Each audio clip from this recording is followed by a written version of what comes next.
Hi there, Anup. Thank you for submitting your first essays of the 8 essay correction pack.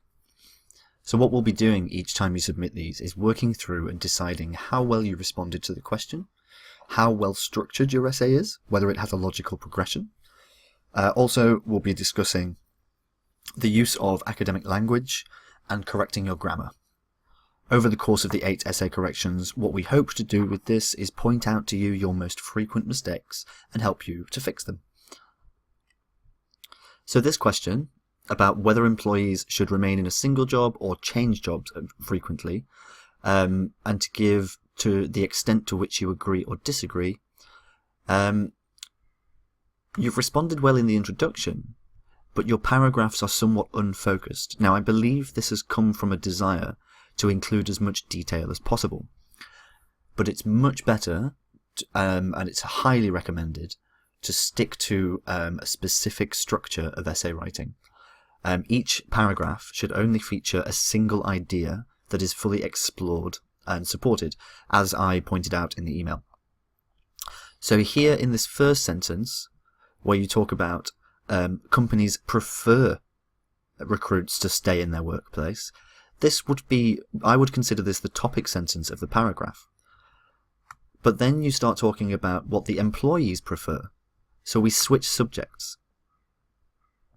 If we need to pick one or the other for the topic sentence. Which are we talking about? Are we talking about that they will have better career prospects because employers will want them? Or are we talking about better job satisfaction because of the benefits that they receive? Each paragraph, one idea. So in the second paragraph, we do discuss this. We discuss that employees who change jobs de-risk themselves. They have more responsibilities, and they get an increased number of skills, and they stay up to date with the current market. So leave the discussion of the benefits of switching jobs for employees to here, and talk here about the benefits to employees of remaining in one job, but try to stick to one thing only. So you do agree that changing every few years is good, and you do restate that here. So your essay is consistent, but what we need to do is work on this structure. This will also help you to reduce the word count in your essay. Writing too much will not get you penalized in the exam specifically, but it will increase the risk of mistakes. And in order to score a band 7 in grammatical range and accuracy, and in coherence and cohesion, and in task response, our essay must be with as few mistakes as possible, well structured, with a logical progression, and each paragraph must have a defined core idea. So let's have a look at your grammar. So it is debatable whether employees should hold onto a position for the majority of their lives. We don't need this. Because if they hold on to one position, then it's almost certainly, or it is certainly going to be in one company. So we don't need to restate that. From my point of view, changing one's workplace, let's say every 3 to 4 years, is a good way of enhancing skills and staying up to date with current industry trends. Good. So what I would do with this is I would just take this out.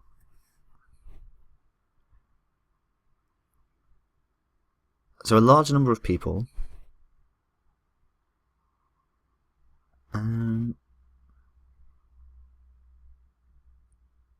so again, this is as a topic sentence, it contains too much information.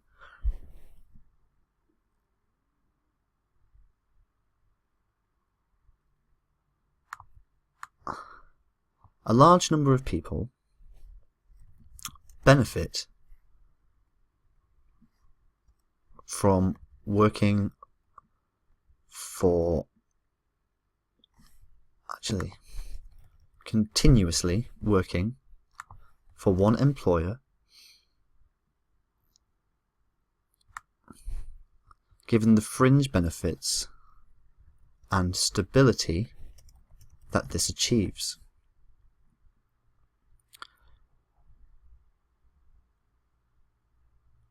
So this again now just talks more about what we've already said here. So let's actually discuss the fringe benefits.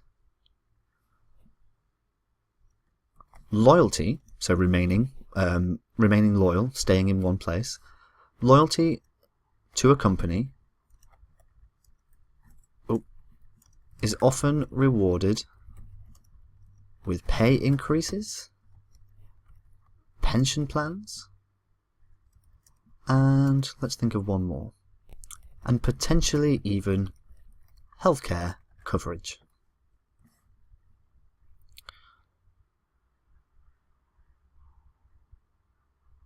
And here I would use furthermore. Furthermore, employees tend to carve out a niche for themselves in the company and work towards better skills.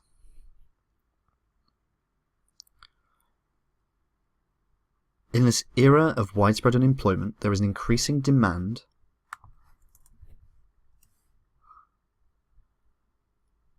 for employees who remain at their positions as published in the Forbes Business Journal in their June edition. So that's good.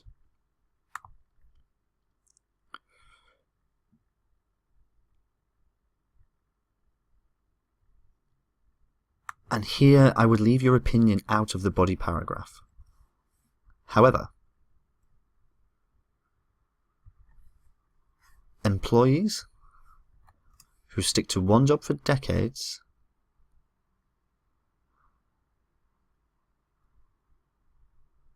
see, again, this is a little bit unclear.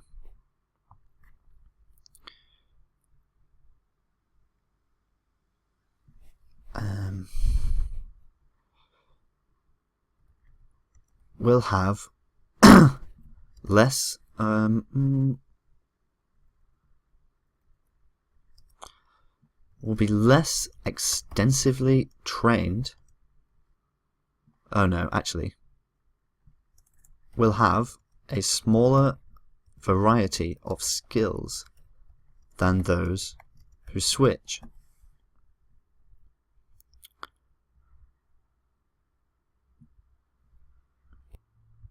Let's say, so I know I'm changing a lot of your work, but I'm just trying to demonstrate to you how we can reduce this word count and still satisfy the requirements of the task. So now I would talk about, this is the general topic sentence. They have a smaller variety of skills than those who switch. Now, what risk does this pose? The risk, actually, let's say, an employee who is made redundant from a company which they have served for many years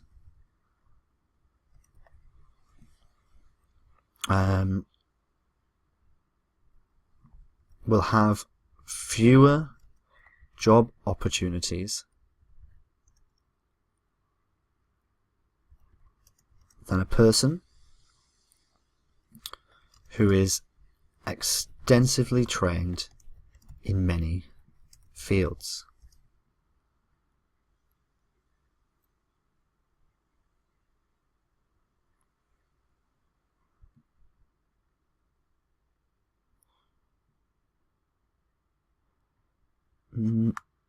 I think this is implied by the previous one.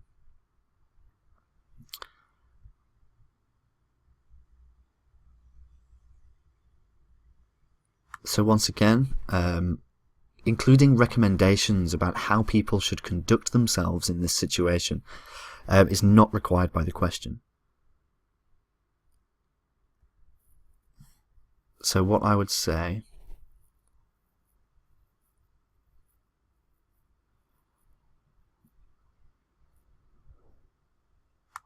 I would use this as the example.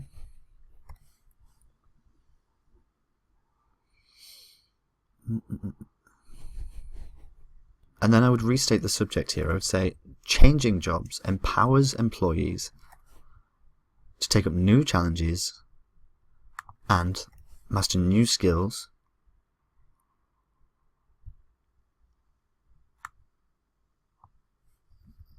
leading to better jobs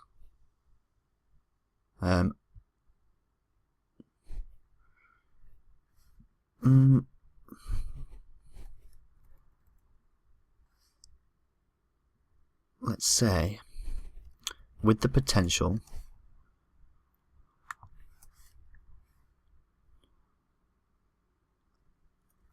to benefit their career and keep up with the competitive market. As a bottom line, I am of the opinion that changing employers every few years helps employees to enhance their career while growing in a faster, I would say here, at a faster pace than staying in one role. Since employers often tend to put the company first in order to sustain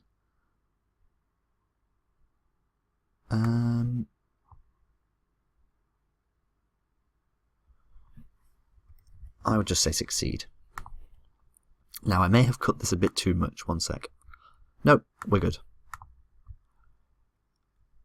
So what I was trying to achieve here is the idea of a topic sentence, focusing in on one idea.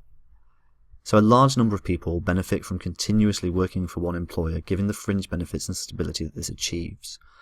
Then discussing those fringe benefits and what they get from it. But what I would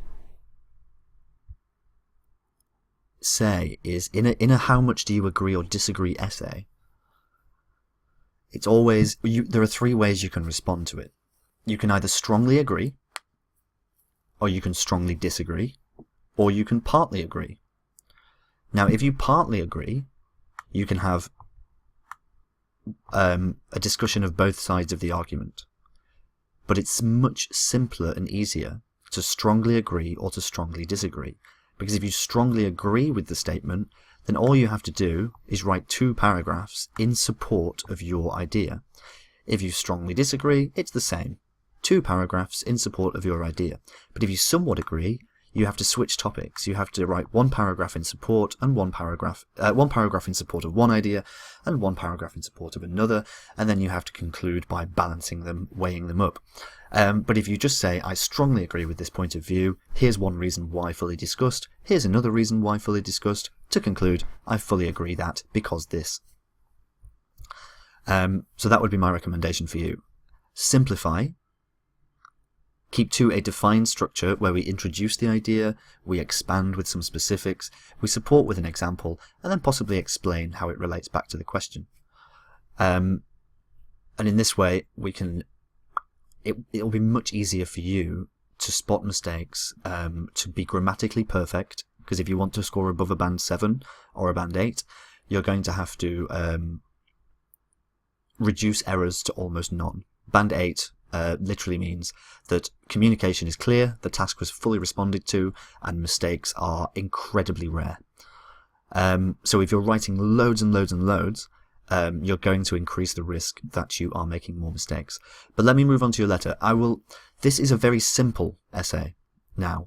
What we'll do over the course of the corrections is I will expand upon it, and I will give you more and more information to build up to a band 8. But for now, what I want us to focus on is keeping it simple and focused.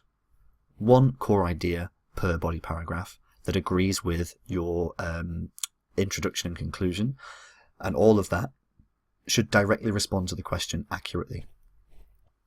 So I'll move on to your letter, but the task 2s I think are where you're going to make your biggest gains. So normally these tasks are a lot more simple, but once again we have a considerable number of words. More than double. Let's keep this down. So I'm writing to complain about my missing baggage that was checked in while travelling on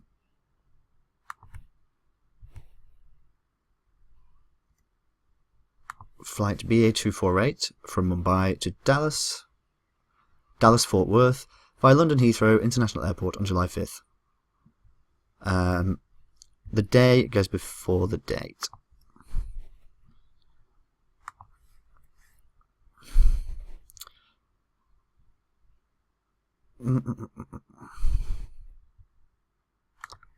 So it was a busy holiday weekend and many flights to the USA via London were running on full capacity.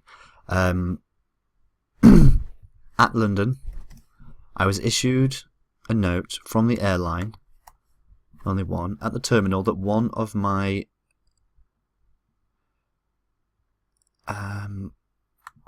checked-in bags, one of my bags, we need to use the plural because we're saying one of, so we're implying that there was more than one, could not be accommodated.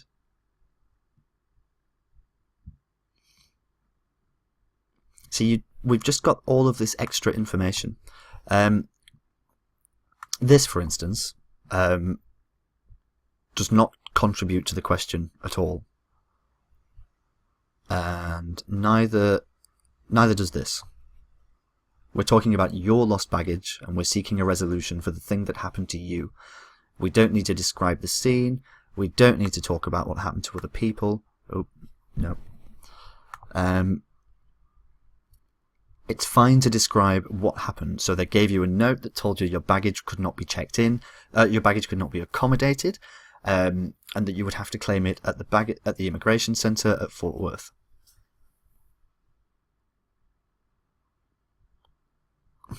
So the checked-in suitcase has been missing. So this and this mean the same thing.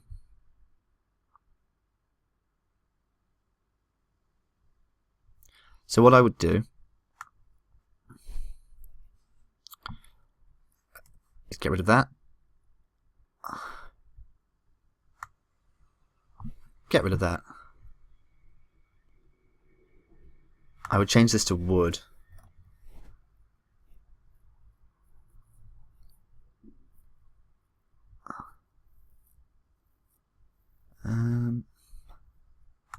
Comma, and then I could claim it at the baggage centre. You don't need to capitalise that. After immigration check at Dallas Fort Worth Airport.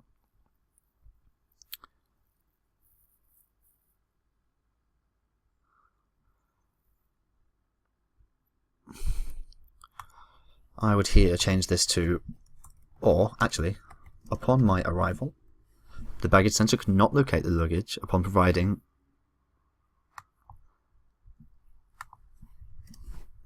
the checked-in tag and the airline note. The baggage is a black Samsonite suitcase with my name and USA contact address on a paper label taped on the top side under the plastic wrapper. Cool. The piece of baggage weighed about 23 kilograms when checking in.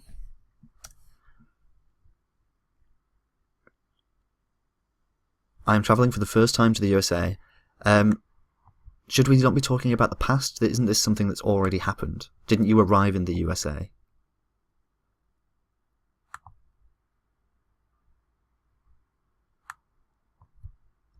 I was travelling for the first time to the USA for my graduate school and had packed important textbooks and study material I had accrued during my undergraduate study. Upon not finding the baggage at the arrival carousel, I had informed the airline authorities about the missing baggage and provided them the claim note given to me at my Europe connection point. Okay, so so we did arrive in the USA. I was told that the baggage would be located within a day. I would here use a semicolon. However, I am now concerned that it might take several weeks since the authorities suspect the luggage was put on the wrong flight, going to Brazil around the same departure time at Heathrow. In the event the baggage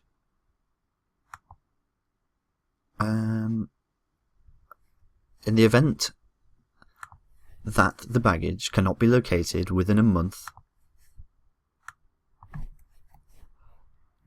I would expect the airline remember it's only one airline, to compensate me $2,500 for mishandling the baggage for a significant period of time. I would be grateful if you could contact me on my mobile. Maybe stick this in brackets, but also the +1 goes there. Oh. Let's not forget the second bracket. In the event that you trace the baggage, I look forward to hearing from you soon. Yours faithfully. Oh wait, is your name down here? Anup, yes. So we still have 318.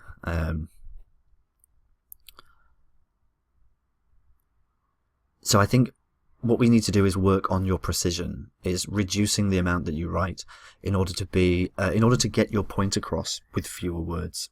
So on your next pieces, that's what I want to see. I want to see your task 2, no more than 300 words, and your task 1, no more than 180. Maybe 200 if I'm feeling generous. But you do have a very wide variety of language to use. But your temptation is to try to use as much of it as possible. Think about the idea you're trying to get across and how you can do that efficiently, rather than throwing out a stream of consciousness. But all the best, Anup. I will send these over to you now, and I'll speak to you again very, very soon.